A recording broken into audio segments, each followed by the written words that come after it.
why it has taken me so long to move on. Why it was so easy to keep going back. And I had to understand what comes with why you go back to your abuser. And I had thought about my mom. I was talking to her about it the other day, and I was like, dang. I literally watched my mama keep going back to her abusers because she had multiple abusers and they all were family. And I also watched in my life how even people on the outside for no reason either hated my mom or me.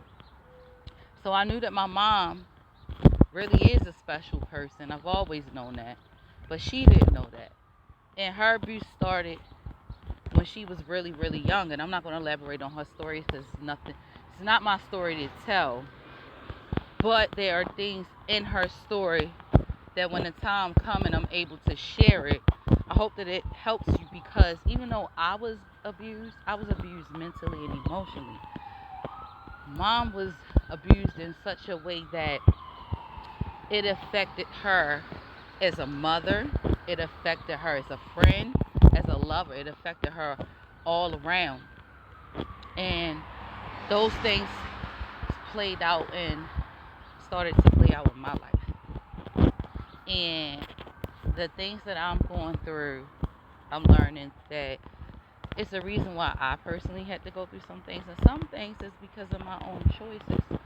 I'm not going to blame every choice on the things I saw in childhood, because that's not true. We cannot always just blame everything on just, oh, this happened in your childhood. That's no excuse. You have to still take accountability for your own choices, um, because a lot of the things that we do that are based on childhood usually happens unconsciously.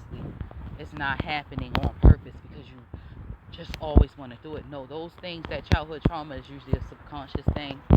Um, but I had to face my narcissist because I was tired of, for years, just being quiet, allowing them to look like the good one, and I'm looking so bad or damaged, or like I'm just full of conflict and I want to fight and fuss and things.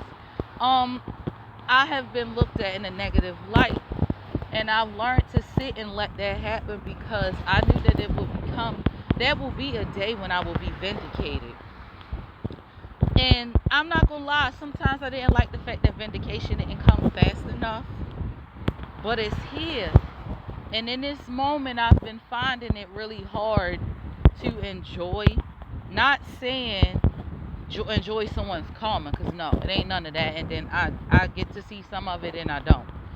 But what I'm saying is, I am being vindicated because although there were warnings in the beginning of what I ended up in and I didn't listen, I was thinking yesterday when I was writing, because I have some other videos to make, um, about like how we be with our children. And I know sometimes my children can be hard headed and don't want to listen. And they always want to, but why? But why? And I realized that we do the same thing with God. But why? But why? And that's what I've been doing in my situation. I've been wanting to know why this person did this to me. Why this person, that, when I already know the reasons. You know?